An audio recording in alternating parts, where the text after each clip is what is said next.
Welcome to Lynn Cullen Live. Talk radio without the static. Email your questions and comments to lynncullenshow@gmail.com. And now your host, Lynn Cullen. And hello to one and all.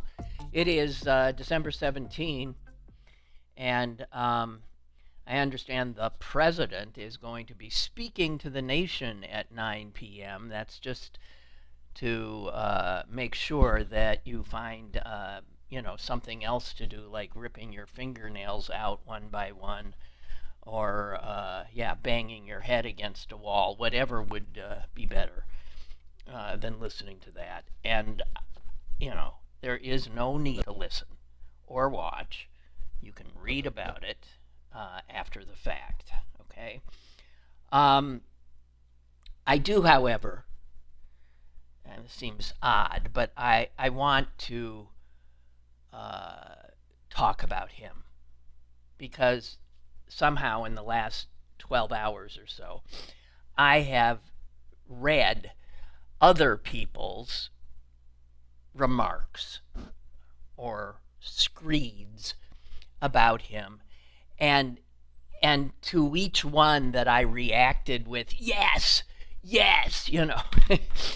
say it, yes, I realized that I need, I suspect some of you listen to this program because I'm saying things that you may be thinking, and it feels good to hear people say what you believe. So I just wanted to, odds are you've seen some of these yourself, but I just want to, rest my voice for a bit, not literally,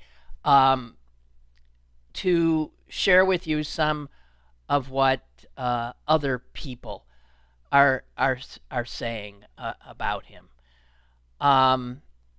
This is from The Atlantic, and I am sorry I somehow knocked the author's name off. It was written as a result of Trump doubling down when asked yesterday by a reporter about the fact that he had said these outrageously vile things about the Reiner's murder, and they had not been received well. And did the president want to, in any way, backtrack a little bit on him? And no, he did not. Given the opportunity, he just essentially repeated everything he had said. And the guy who wrote this said, this is the guy, remember, who himself a draft dodger, called John McCain not a war hero, and then went on to say, because he was captured and I like people that weren't captured, and he never stopped piling on this man, John McCain, who was head and shoulders above him. And let me just remind you that those things were said before the American people elected him the first time. We already knew his capacity for outrageous cruelty and his obvious lack of ability to acknowledge anybody else's humanity and or heroism in the case of McCain. So this guy goes on to say about Trump, his narcissism, his lack of conscience, remorse, or empathy, his pathological lying and grandiosity, his sense of entitlement, impulsivity, and aggression, his cruelty, predatory behavior, and sadism Now, think of that litany I just went through. And there's not one that does not belong and that we have not seen evidence of, we being the American people. These are the forces that drive this vile human.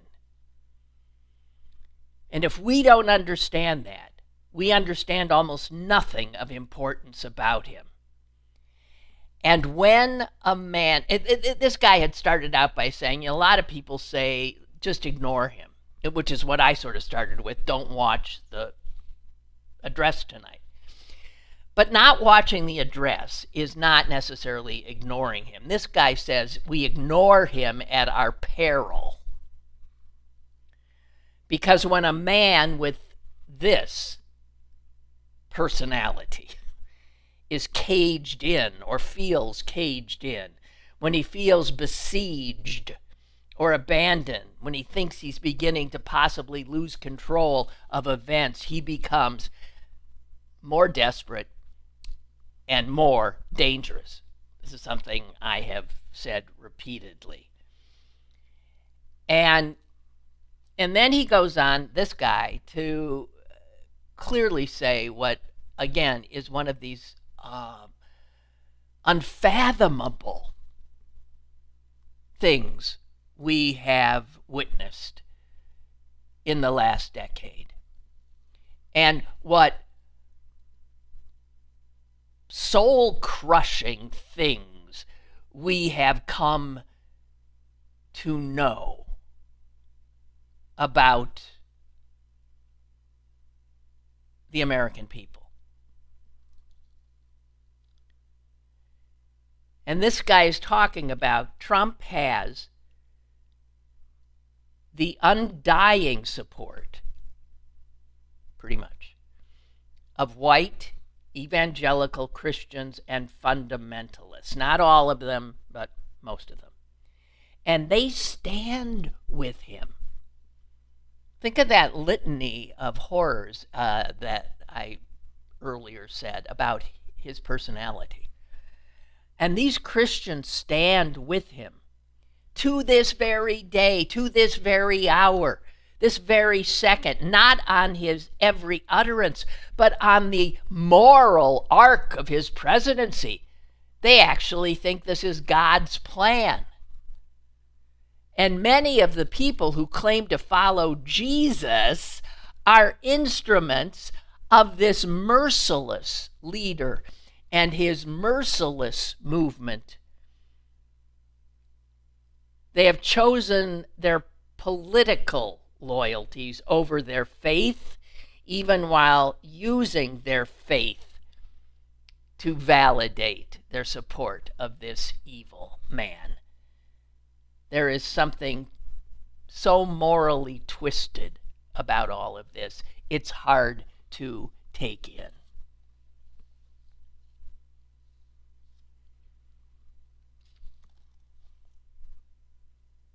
And even today, New York Times, Bret Stephens has an entire piece. And you realize, now Bret Stephens is not somebody I normally agree with, but this is where I have a little bit of hope.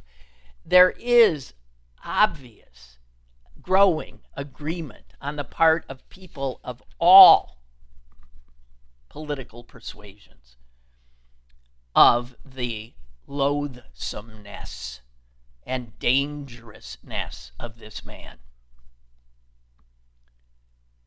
And at one point, Stephens talks about how it's all just on open display in every cabinet meeting, devoted North Korea-like to adulating him.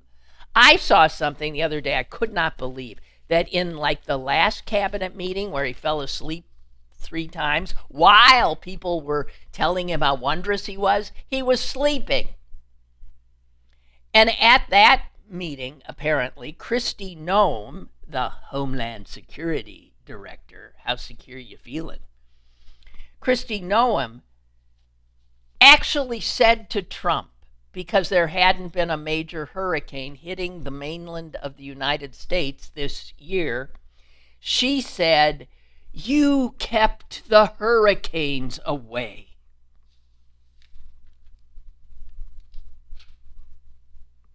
This is insanity.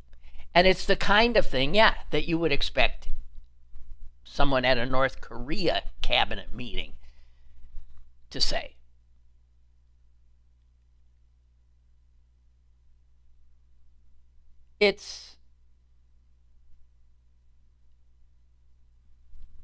And what Stephen's point is that all of these people abasing themselves at his feet are helping, of course, him to create a situation in which the country loses sight, forgets what responsible and honorable leadership looks like, what it is, what is expected.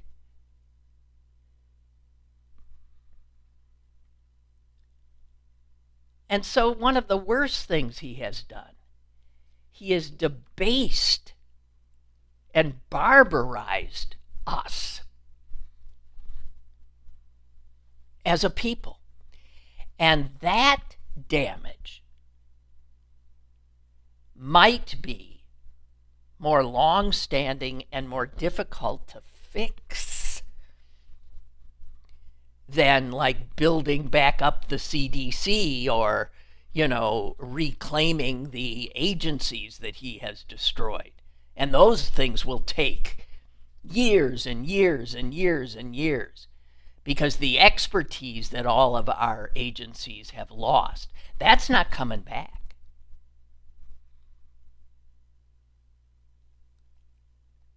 But he has debased us. I saw that even, Marjorie Taylor Greene on CNN has said this. Here's the thing. Is she saying this kind of thing on Fox? Because we don't need to hear it on CNN. CNN has lots of people saying this kind of stuff. It's the Fox audience that needs to hear this. And one of the things she said is Donald Trump is a billionaire, and he's the president of the United States. And when he looks into a camera and says affordability is a hoax and just totally tries to make nothing out of inflation, he's talking to Americans who are suffering and have been suffering for years now and are having a hard time making ends meet. Well, yeah, Marjorie, but you need to say that on Fox. Is she even allowed on Fox News anymore? Now that she's not spouting their reality?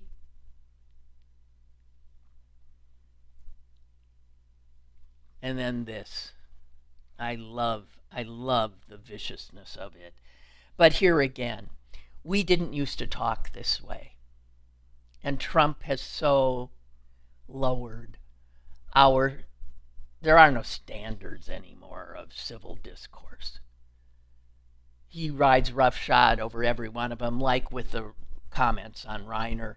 And then when given an opportunity to apologize, of course, doubles down.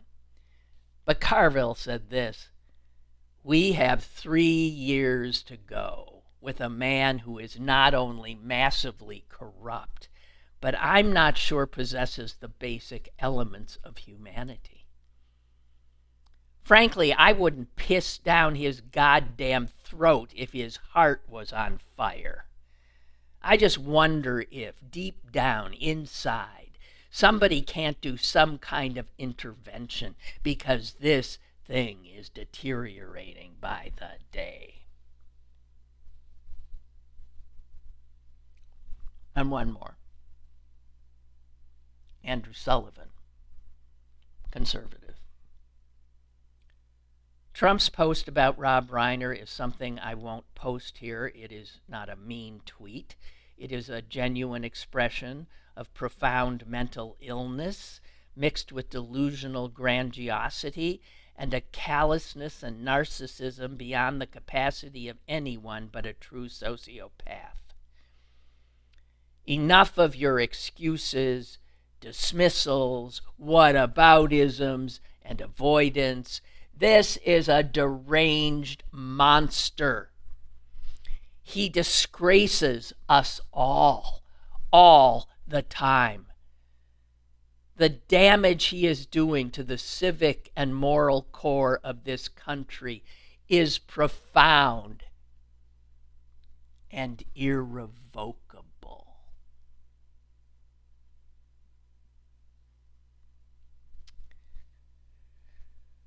Yeah.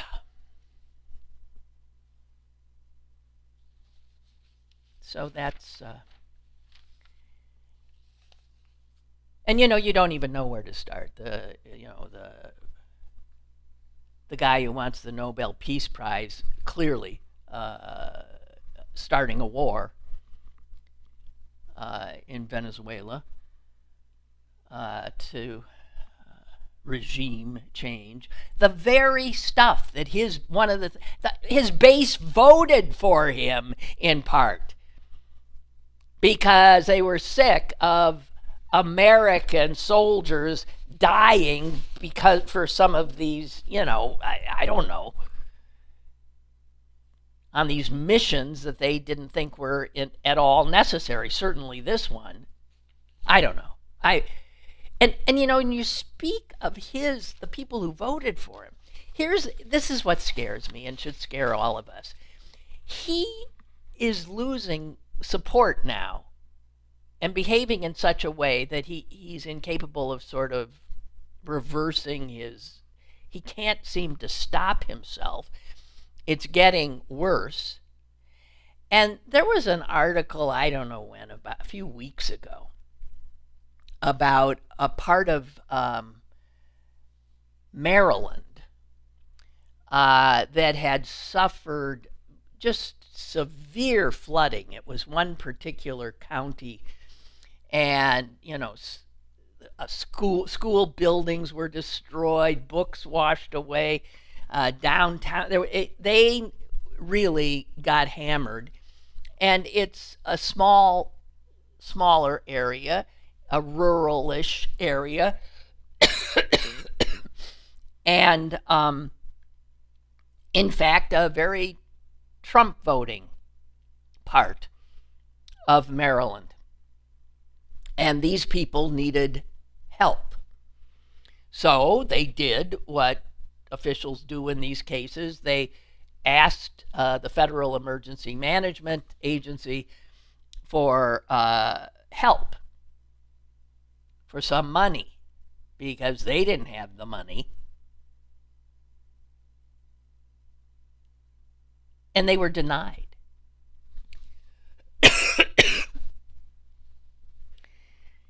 And they thought, what? Well, this must be some kind of a mistake. We voted for Trump, hugely. These are his people. That county voted for Trump by a margin of 40 percentage points.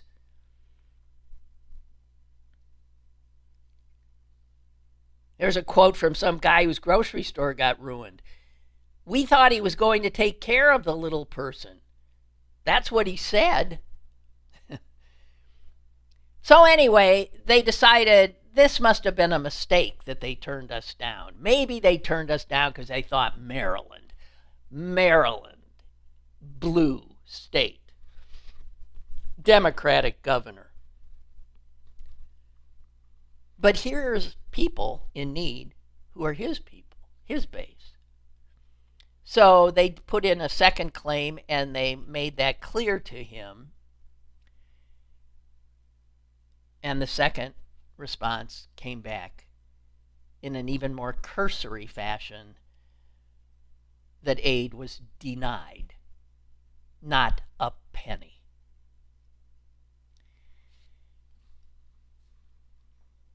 And the guy, the county executive, I think is the position he held, said when he got that second denial, he said, "You could have knocked me over with a feather." So I read an article like that, and I think,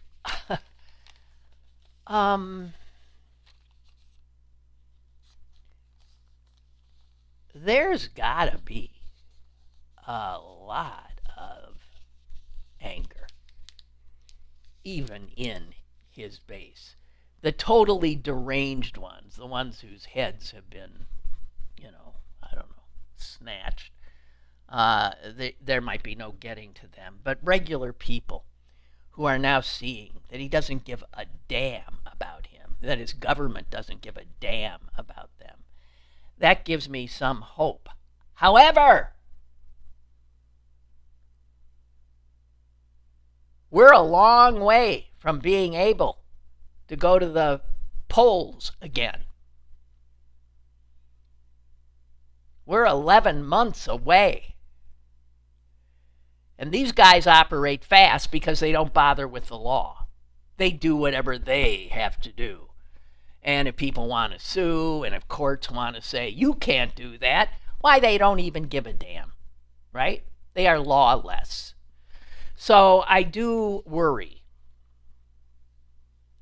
And by the way, this Susie Wiles thing that everybody's going nuts about, she is one evil bitch. I just want to make that clear. If Trump is, first of all, she is largely responsible for him getting elected a second time. She is largely responsible for keeping this totally incompetent, inept bunch of idiots being able to look sometimes, sort of, if you squint, look like they're running a government. She has made clear, even in that article, that her job is to see that what he wants gets done.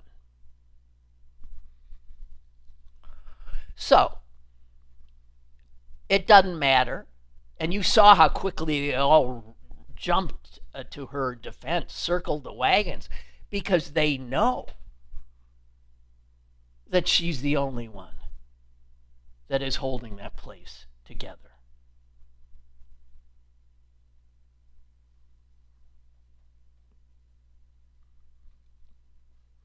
And all this talk about why'd she do it, she doesn't do anything that she doesn't know she's doing, which is true. This is a calculated woman. She didn't misspeak or not know she was on. Everything, you got to figure, everything she said knowing that she was willing to let that out. So if you look at it, you see clearly trying to undercut Vance, right? I mean, I don't know what else. Undercut Bondi. She didn't undercut Trump. She said he had an alcoholic personality. He does. And he's so dumb, he just says, well, I don't even drink, so yeah, I don't know. I assure you that she is a very dangerous woman.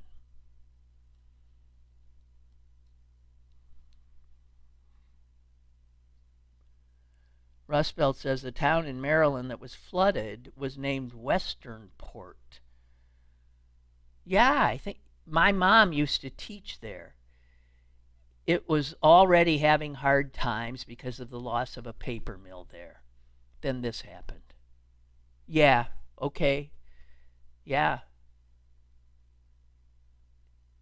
And they voted for Trump overwhelmingly.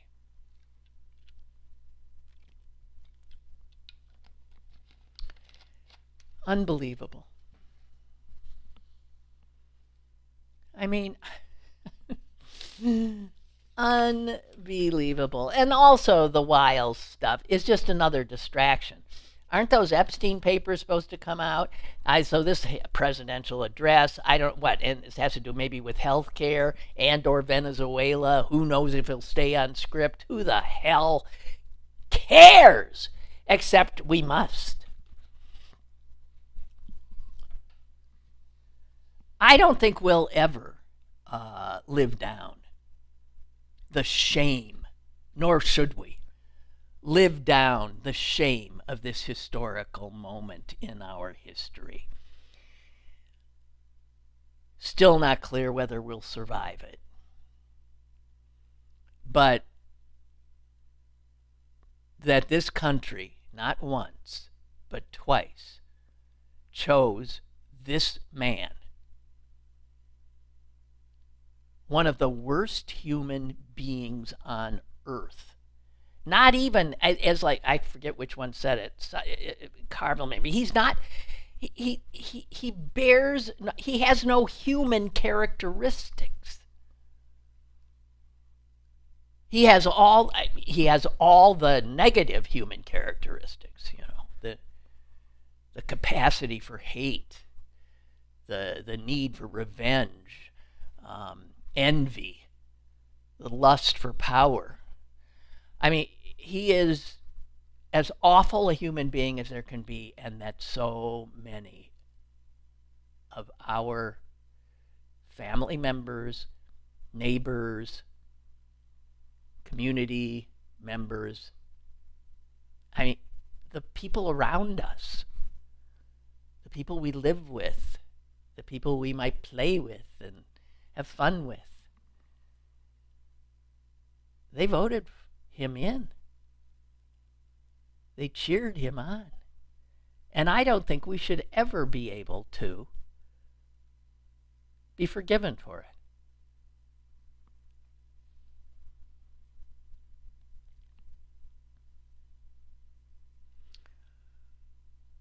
Oh, I saw the contrast. I mean,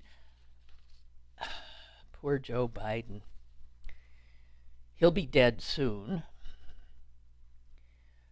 But I saw something on Threads, which is, like Twitter was. And it broke my heart. And I just wanted to share it because it reminds us of what Americans had as a man in that Oval Office and what they replaced him with. And the contrast is, well,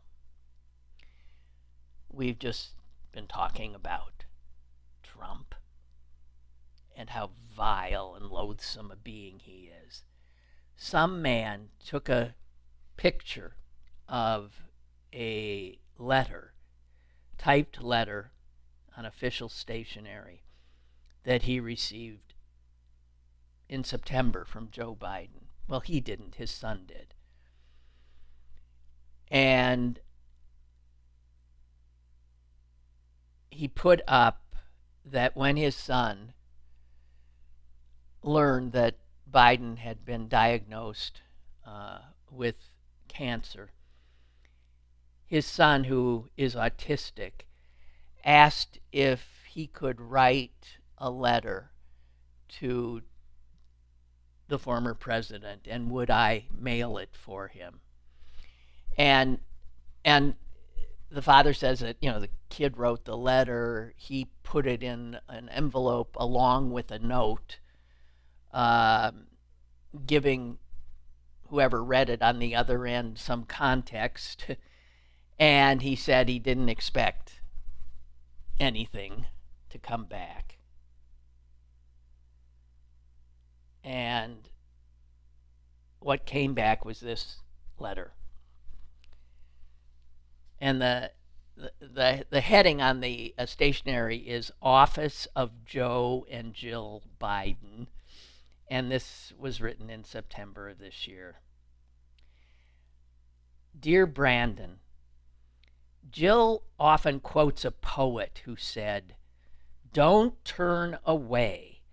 Keep your gaze on the bandaged place. That's where the light enters." I'm strengthened knowing how much light is yet to come into my life, even and especially during this most difficult time. Now, facing my recent diagnosis is no different. Jill and I are always humbled by your prayers, support, and well wishes. From the bottom of my heart, thank you for your message. Thank you for your light. And keep the faith. Joe Biden.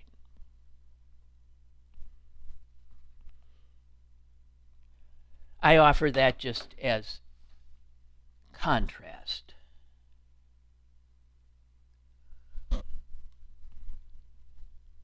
Of the kind of man we had and the kind of man who we replaced him with. Oh. And then, I'm sorry, guys, there's not, if there's some happy news, you got to tell me about it.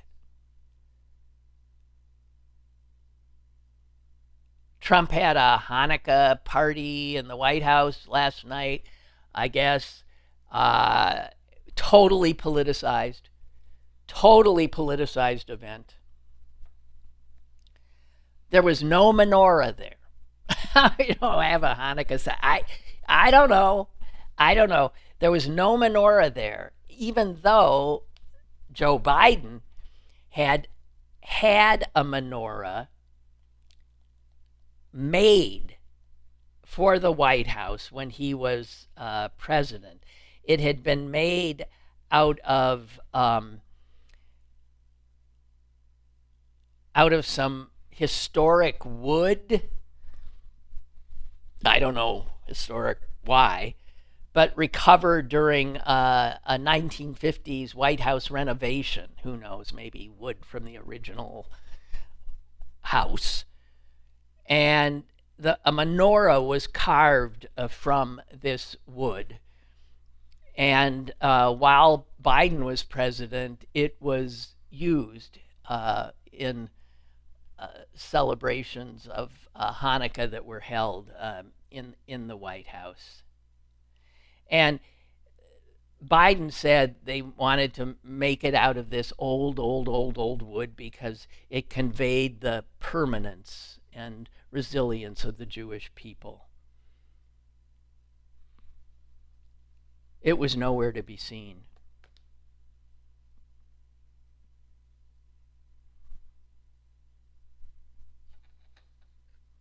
Nowhere to be seen.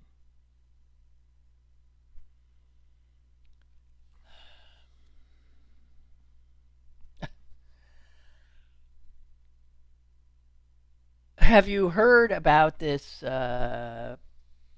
professor at MIT? Is that out and is that being written about? MIT professor who was shot dead in his home. The killer not caught. And this happened, I guess, yesterday. And it very quickly got picked up on all those Jewish, publications that I subscribe to, because this guy was a Jew.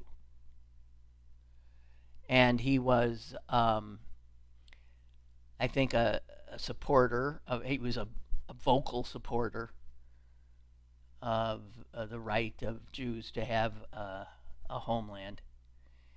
He was Portuguese, born and raised, but apparently a beloved member of the MIT community with a really high position.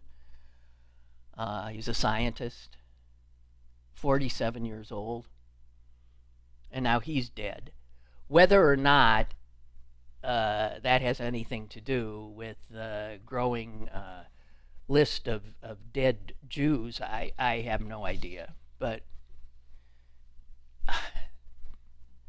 it's another campus killing with whoever did it on the loose. Hey, and did you see what the Coast Guard, the new rules for the Coast Guard? Did this get any attention? I am so confused by this because sometimes I don't know what you read. It just doesn't even make any sense. It says, I'll find this. Wait a minute. The U.S. Coast Guard, obviously it has a harassment policy. Well, harassment policies in this administration it's surprising that, they even exist at all because that's so woke, right? But the U.S. Coast Guard has allowed a new workplace harassment policy to take effect that downgrades the definitions of nooses and swastikas. Are we hearing this, you blacks and Jews? It made a point changing the old harassment policy, which flat out said nooses and swastikas are overt symbols of hate. No, they aren't anymore. Under this racist, fascist administration, nooses and swastikas have now become merely potentially divisive. Just divisive. There's some people who they like a swastika. And there's some people who, don't. Nooses? Some people find that symbol somehow, I don't know, empowering or something. And others, not so much. So, our U.S. Coast Guard now, yes. I guess the guy who heads the Coast Guard, when he caught wind of this, went ballistic. But I guess the administration is holding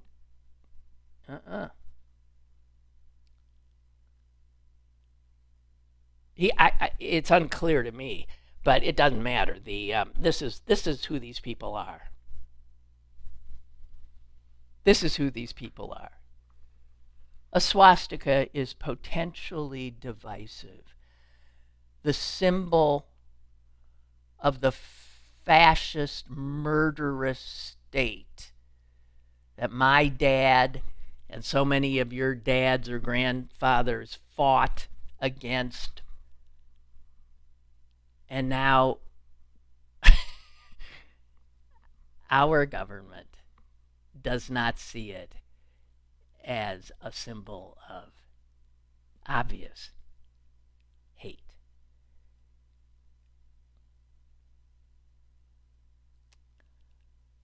I don't know, guys. I just don't know.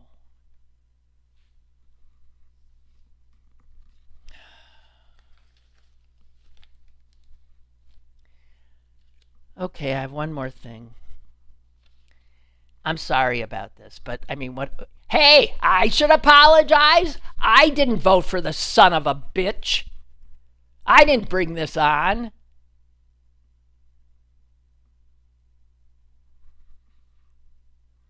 But I'm living in it. I'm trying to live in it. I'm trying to survive in it. And it's deadening parts of me. And you. Sons of bitches.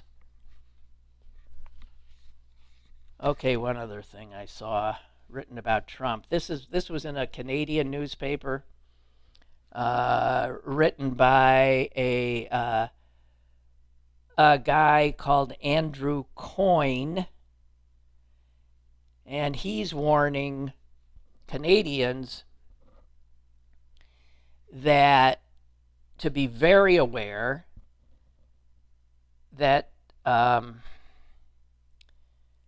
Trump is getting more frightening and worse by the minute.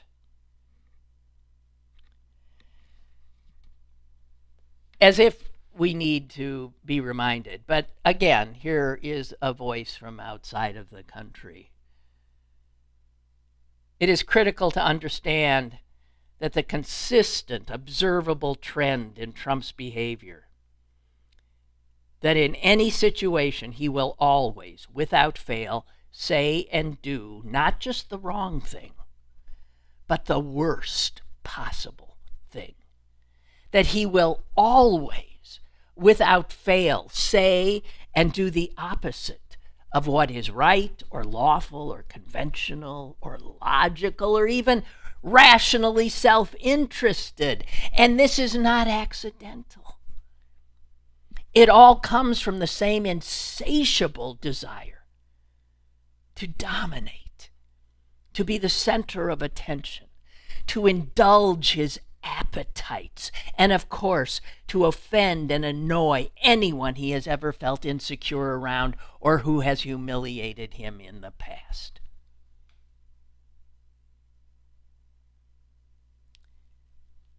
And this thing goes on and on in a way that is, he says that what they're doing is literally destroying our country and our governmental structure.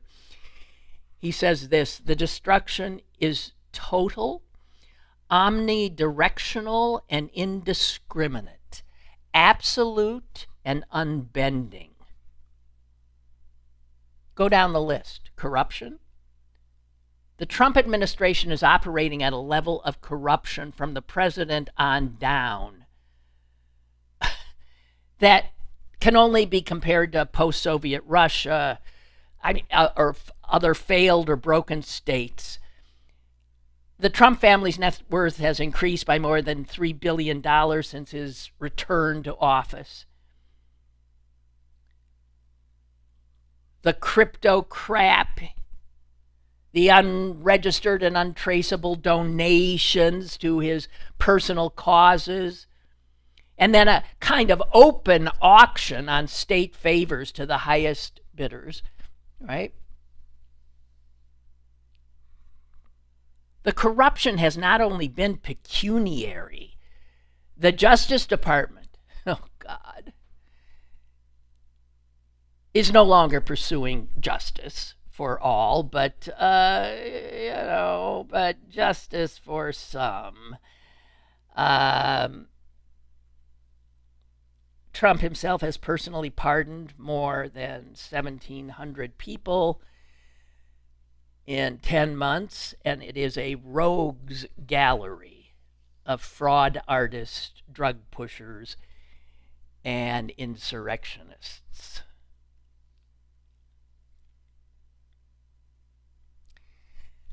Again, I just want to insert how humiliated I am.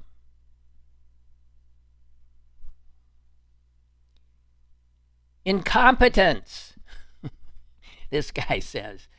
My God. I mean, the list is endless. And I'm not going to go through it. It's everything the catastrophic mess of everything he did from Doge and Musk from the beginning on down. Just never mind. And then he gets into something that's much meatier. Policy. Ha! Policy? Policy illiteracy.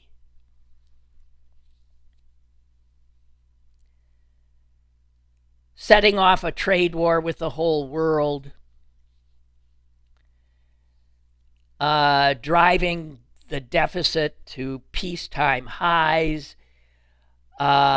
He's threatening the independence of the Federal Reserve.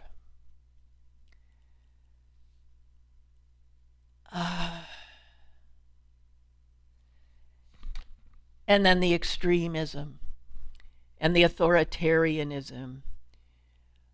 I mean, his own ideological views are indecipherable. I mean, he doesn't believe in tariffs. I guess that's the one thing he believes in. But the delight he takes in offending others and their expert opinions, mixed with his endless flatterability, his bottomless ignorance, and cluster of ancient prejudices, they've made him the preferred instrument for peddlers of an array of hideous and backward ideology, from Christian nationalism to feudalism, from white supremacy to fascism to out-and-out stiff-arm and all Nazism. He's already all but neutered the Congress as a check and balance on the presidency, with the enthusiastic participation of Republican senators and representatives. The courts, God help us. The day is not far off when the Supreme Court will probably, again, save him, as they have time and time again. And the ICE thugs violently kidnapping immigrants. And anyone can see this is Mr. Trump's personal security force for use against any Americans, any protest or dissent of any kind, perhaps over the midterm elections, that he is openly in the process of attempting to rig. And meanwhile, his critics in the media and elsewhere face spurious prosecutions, arbitrary regulatory rulings, chilling speech across the board. His murdering in cold blood in the Caribbean right now. This guy says you can't, I mean, I hate, I'm not saying anything we don't already know. But when you see it just sort of condensed into this humiliating recitation,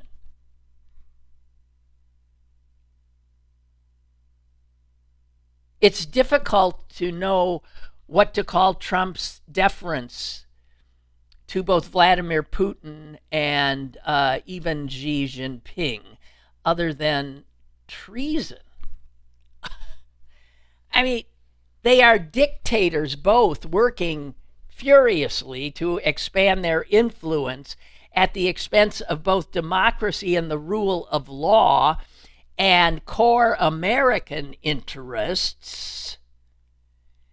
And he and his so-called foreign policy and national security policy is all about weakening us and strengthening Putin and Xi. The Ukraine. It was literally, that plan that he said was his was written in the Kremlin. Literally.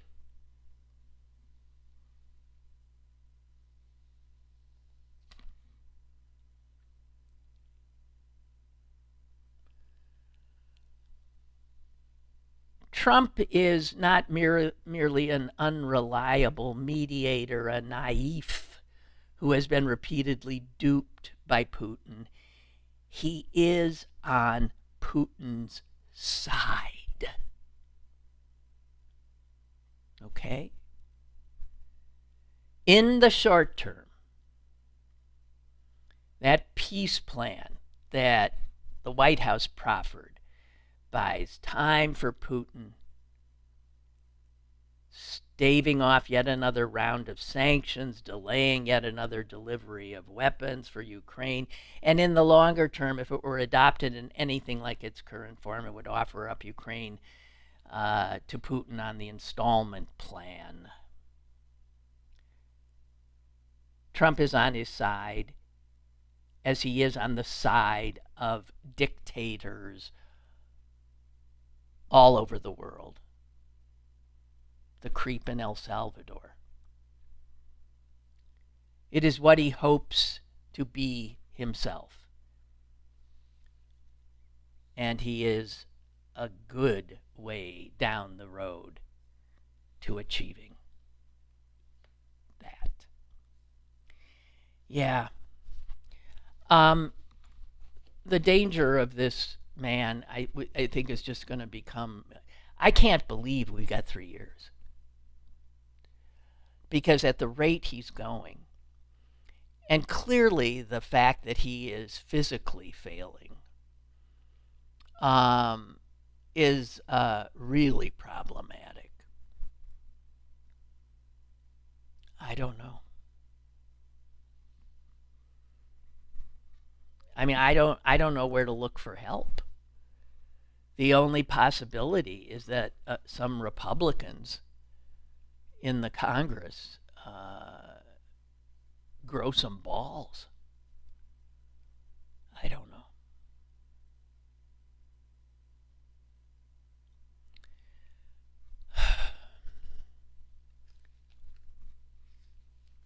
Want to do an obit? I haven't done an... here's a little thing again about Trump and how he can't do enough for China and Russia, and how he thinks tariffs are like such a great idea, right? So the tariffs he imposed, right, on Russia, which is meant to bring China to its knees. I'm sure this is sort of old news. Have you seen, though, the numbers are out? China, since the tariffs, China's trade surplus has hit a record for China of over $1 trillion. Just last month, its monthly trade surplus was $112 billion. That is among the largest ever China has known in a single month. And China's overall surplus this year was 22% higher than the first 11 months of last year. So, since his tariffs, China has gotten, richer. Now, yes, the tariffs, they have caused China's exports to us to fall by almost a fifth. But it has also cut back its purchases of American goods.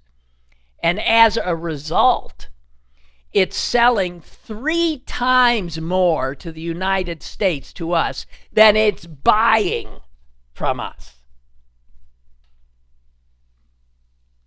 And its trade surplus with Europe has also grown considerably and now sells to the EU double what it buys from the EU. Oh, we're really hurting China.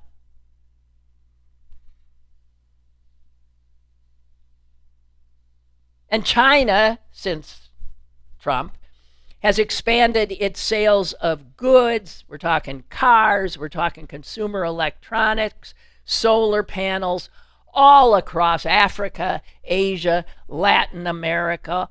All the places we pulled out of, they've moved in. with economic power, with soft power. And they're not idiots.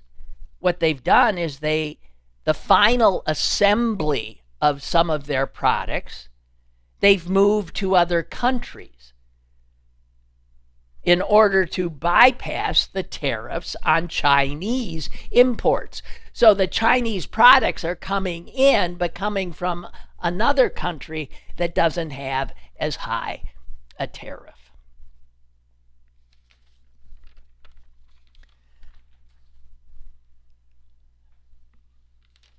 A genius. He's an effing genius.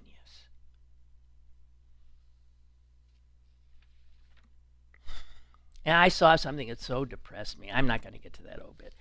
And I'm sorry, but there, the Arctic is melting at 3 times the rate, is warming at 3 times the rate of the rest of the globe. And so all that ice and the permafrost, it is is melting.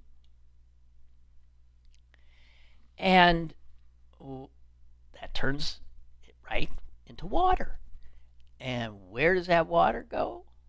Why, it goes where it's got to go.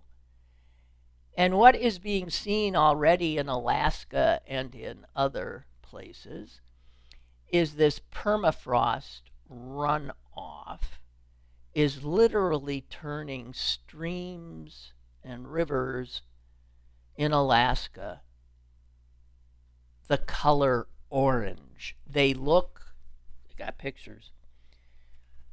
Doesn't look like any river I ever saw. The rivers are orange.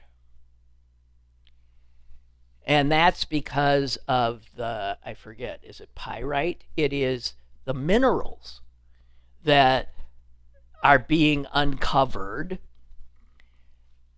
with the melting of glaciers and ice, and then being swept away in the water, and doing what water does, continuing to, run, seek another. And these are the rivers that salmon spawn in. These will be the rivers salmon will die in. Nothing's going to live in them. And when you realize that of all these threats that are going on, we continue whistling past the graveyard, the whole world does, about what's coming our way because of what we've done to the planet. Oh, wait, I forgot. The EPA says we had nothing to do with it. I forgot. The Trump administration has nothing to do about it. What is it? Ford has pretty much pulled back on electric vehicles. Everybody go gas. Everybody coal, gas. Let's just finish it off. Like it ain't going to have an impact on us. Yeah.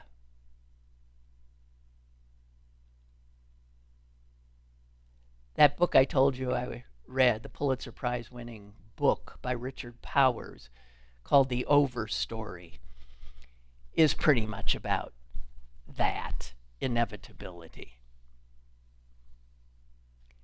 That we are finishing off our species and most others, and the thing is once we're gone, nature will reclaim the earth. The trees will begin to sprout, and life will come back. And I hope to hell this time we don't bother having Homo sapiens around. I know that's a dark thing to say, but I mean it. We are the worst. The fucking worst. And this country elected the worst of the worst to represent it. There you go. Lynn Cullen Live, Monday through Thursday from 10 a.m. to 11 a.m. and archived at pghcitypaper.com. The opinions expressed on Lynn Cullen Live are those of the host and do not necessarily reflect the viewpoints of Pittsburgh City Paper or its advertisers.